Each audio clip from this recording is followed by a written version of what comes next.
The Omnibus Rule. In the world of shipping, not all storms come from the sea. Sometimes, the real turbulence begins after the cargo is loaded. This is the story of Mr. Ravi, owner of the vessel MV Seahawk, and his battle with a tricky P&I claim. Ravi, a seasoned shipowner, has always ensured his vessels were protected by P&I coverage from OceanGuard Mutual Club. Like many shipowners, he trusted that if something went wrong at sea, he'd be covered. While carrying electronics from Singapore to Rotterdam, his vessel collided with another ship during a stormy and low-visibility night. Ravi filed a claim for the third-party liabilities and cargo loss. Everything looked like a textbook as of right claim under the collision and cargo sections of the P&I rules. Until he got a call from the club's manager and was asked to come to P&I club office. Shipowner Ravi was carefully listening as the P&I manager Emily started explaining. Mr. Ravi, after reviewing your submission, it appears that your ship was insured well below its market value. That's an issue. Because of that, this claim is now discretionary, which means our board will need to decide if it can be paid. Unlike as of right claims, a discretionary claim isn't automatically paid. It falls into a gray area, and the club board must decide whether to approve it, partially or fully, based on fairness. Since this is not a formal rule, it cannot be considered a precedent.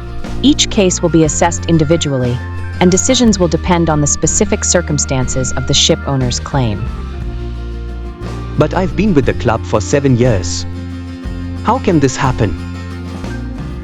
That's where the Omnibus Rule comes in, a kind of safety net provision.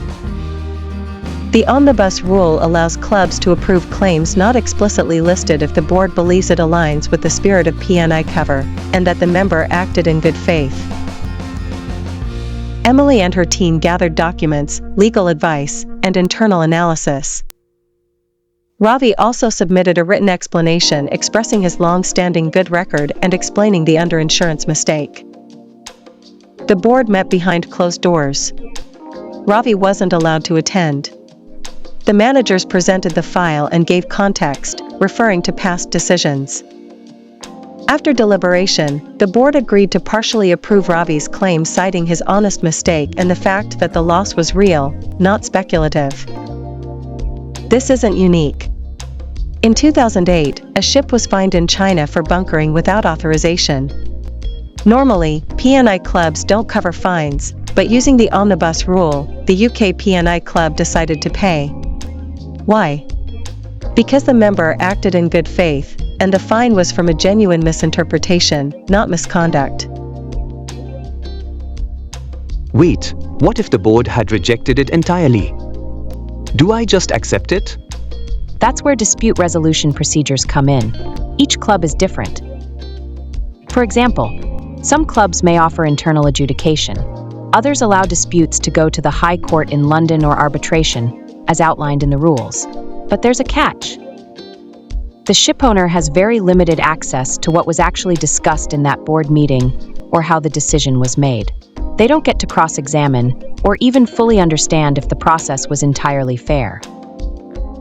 Every shipowner should understand these types of claims, because not every situation is black and white. From misjudged paperwork to missing valuation data, discretionary judgment can mean the difference between payout and loss. Whether it's cargo, collision, or compliance fines, don't wait until you're in rough waters. Get advice early. Get insured correctly.